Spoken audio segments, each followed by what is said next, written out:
Oh hi, didn't see you there. I'm Benjamin Maloney, PhD in Communology.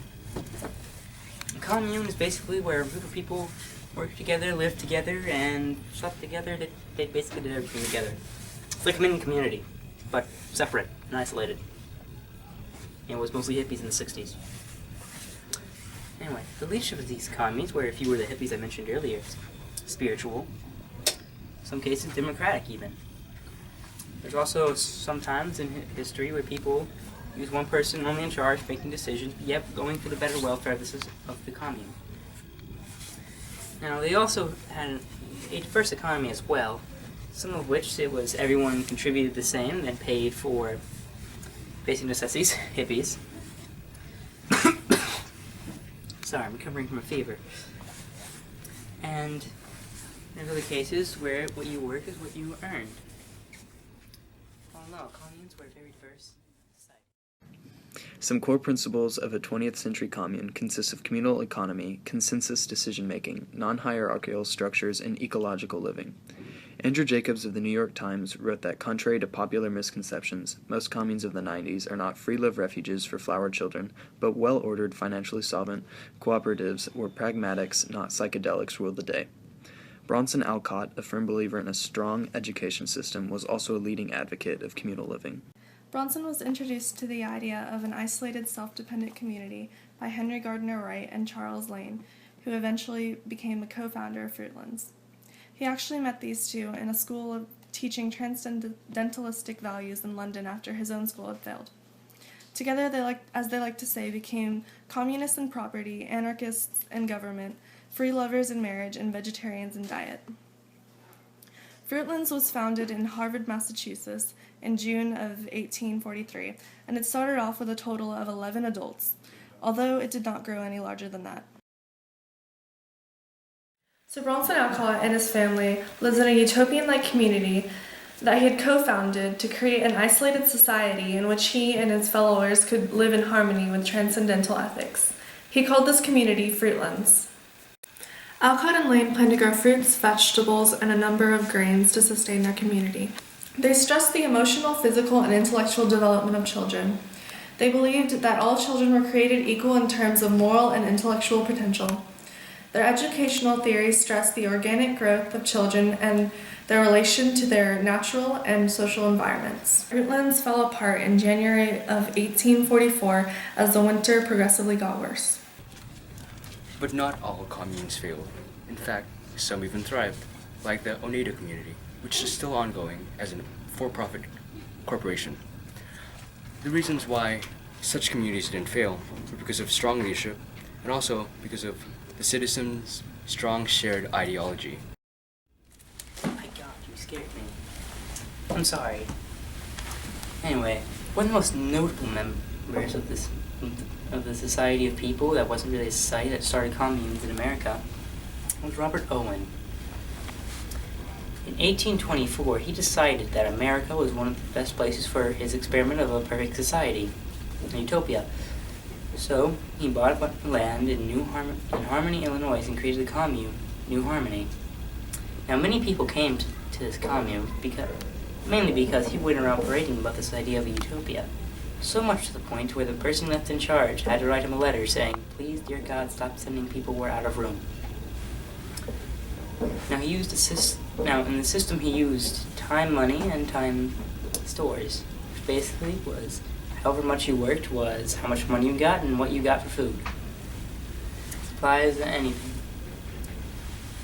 Now, this is mostly also a cooperative society that was more focused on enlightened principles and wasn't focused on religion, which is probably the result of why it failed in 1828.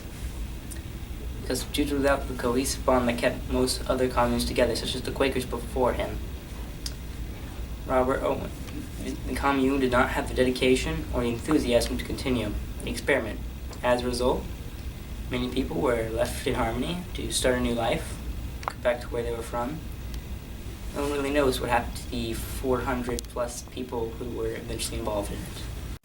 Now, originally, his experiment in New Harmony was inspired upon a better environment for his experiment that he performed in New Lanark, which was in Scotland.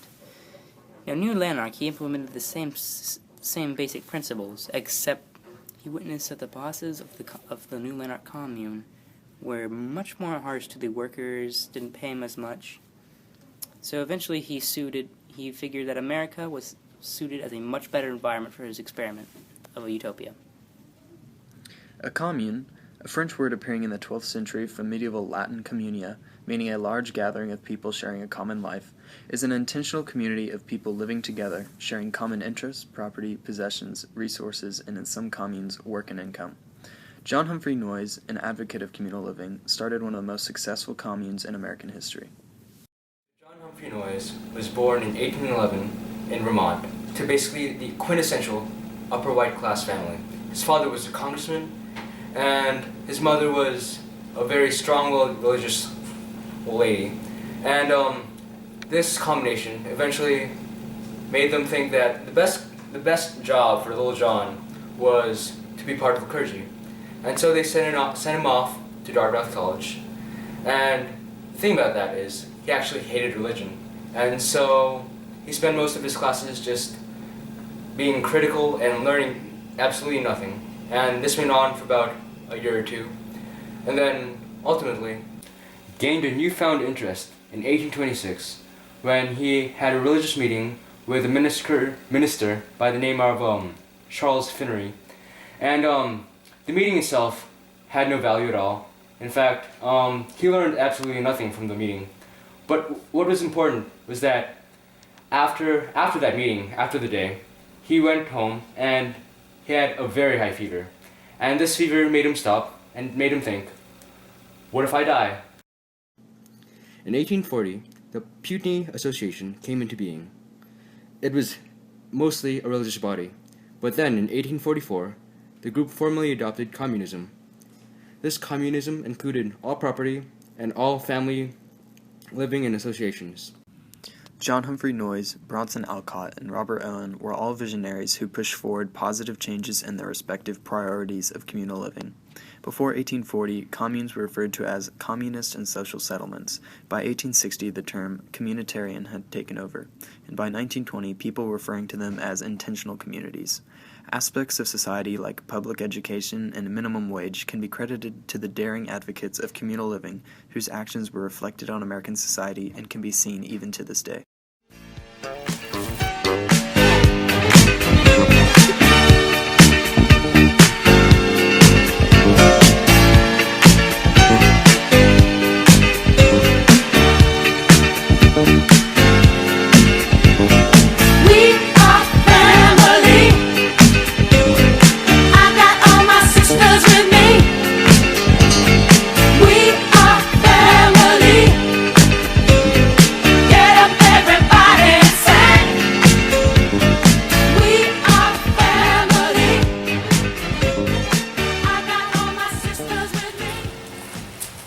Ben, every day I have to deal with your little dog over there, okay? So just come over to my house and clean up after that dog, okay? Can you just, I swear, every day, Ben. Can you don't understand. Down, get down the ladder, Ben.